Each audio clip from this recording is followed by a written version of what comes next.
Assalamualaikum warahmatullahi wabarakatuh. Pada video kali ini saya akan menjelaskan materi riset operasional dengan pembahasan metode transportasi dengan menggunakan Northwest Corner atau NWC. Apa itu model transportasi?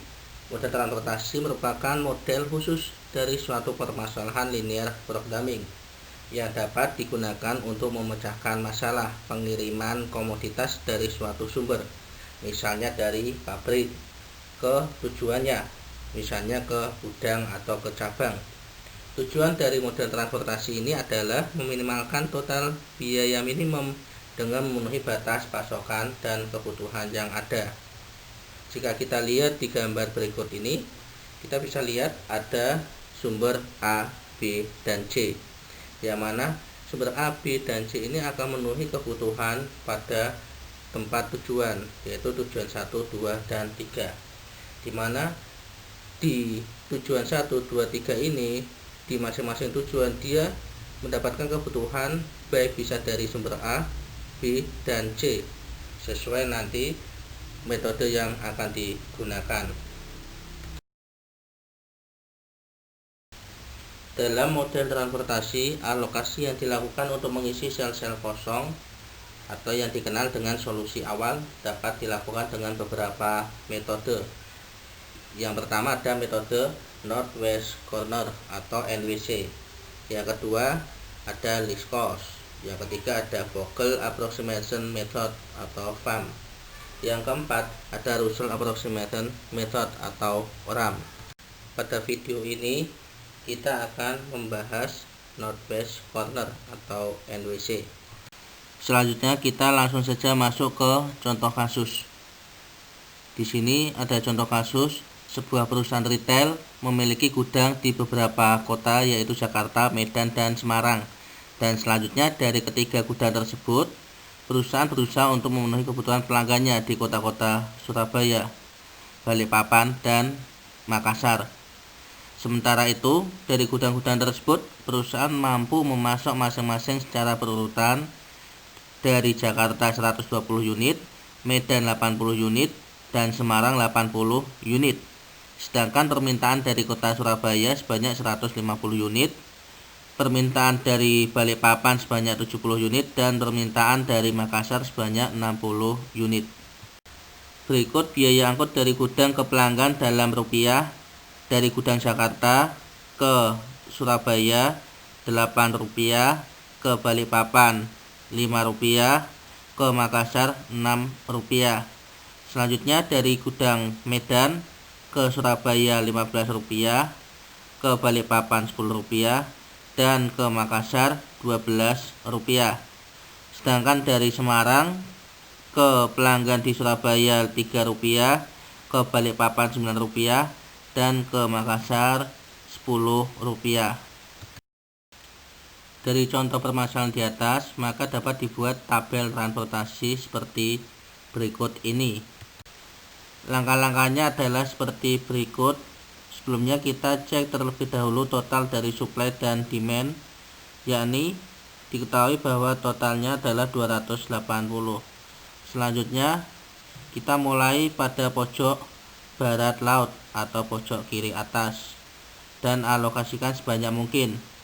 Dalam hal ini pojok kiri atas adalah kolom atau sel Jakarta Surabaya tanpa menyimpang dari kendala penawaran atau permintaan. Artinya sel pada Jakarta Surabaya ini ditetapkan sama dengan yang terkecil di antara supply Jakarta dan demand Surabaya. Selalu kita ingat bahwa metode NWC selalu dimulai dari pojok kiri atas, kemudian lanjut ke bawah, selanjutnya bergeser lagi, setelah terpenuhi bergeser lagi ke kanan, kemudian ke bawah, ke kanan, ke bawah, seterusnya. Dalam hal ini, setelah sel Jakarta Surabaya terpenuhi, maka lanjut ke sel Medan Surabaya. Tadi sel Jakarta Surabaya, permintaan Surabaya sudah terpenuhi sebanyak 120. Diketahui suplai Jakarta adalah 120. sedangkan demand Surabaya adalah 150. Maka dipilih yang terkecil adalah suplai Jakarta 120. Suplai Jakarta ini bisa memuat permintaan kebutuhan dari Surabaya sebanyak 120. Maka 120 pasokan Jakarta diberikan semua ke Surabaya. Sedangkan demand Surabaya itu sebanyak 150 dan telah terpenuhi 120 dari suplai Jakarta, sehingga masih kurang 30. Dan 30 ini dapat diambil dari suplai Medan sebanyak 30, sehingga yang terisi pada sel Medan Surabaya sebanyak 30, sehingga kebutuhan pada Surabaya atau demand pada Surabaya telah terpenuhi. Setelah demand Surabaya terpenuhi, maka bergeser ke demand Balikpapan. Dalam hal ini, demand Balikpapan dapat terpenuhi dari sel Medan sebanyak 50. Yang mana 50 ini didapat dari suplai Medan tadi telah diambil untuk kebutuhan Surabaya sebanyak 30, sehingga masih tersisa 50. Dan 50 ini dialokasikan semuanya ke demand Balikpapan, sehingga suplai pada Medan telah habis. Kita melanjutkan dengan cara yang sama sampai semua penawaran telah dihabiskan dan keperluan permintaan telah terpenuhi.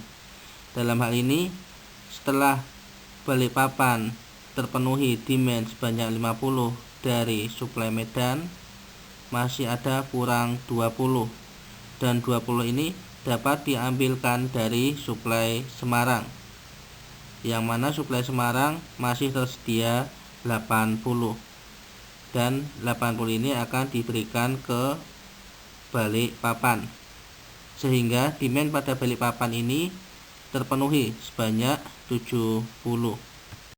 Setelah demand Balikpapan terpenuhi, maka kita bergeser ke demand Makassar. Makassar masih membutuhkan 60, dan 60 ini dapat diambilkan dari suplai Semarang, yaitu suplai satu-satunya yang tersisa. Dan Semarang ini memberikan sebesar 60, karena yang tersisa adalah 60 setelah suplai sebelumnya 80 dikurangi 20 yang diberikan kepada Balikpapan. Akhirnya, semua suplai dapat terdistribusi secara merata ke semua demand. Dan setelah itu kita menghitung total cost. Total cost dihitung dari menjumlahkan seluruh perkalian dari unit dengan biaya, sehingga didapatkan total cost pada metode NWC senilai 2.690. Sekian pembahasan metode transportasi dengan menggunakan solusi Northwest Corner atau NWC. Untuk melihat cara menggunakan metode lainnya seperti least cost, Vogel Approximation Method atau VAM, dan Russell Approximation Method atau RAM, silakan mencari video tersebut di Bahtera Share channel selanjutnya. Sekian video pembelajaran kali ini. Semoga bermanfaat bagi kalian semua. Terima kasih. Assalamualaikum warahmatullahi wabarakatuh.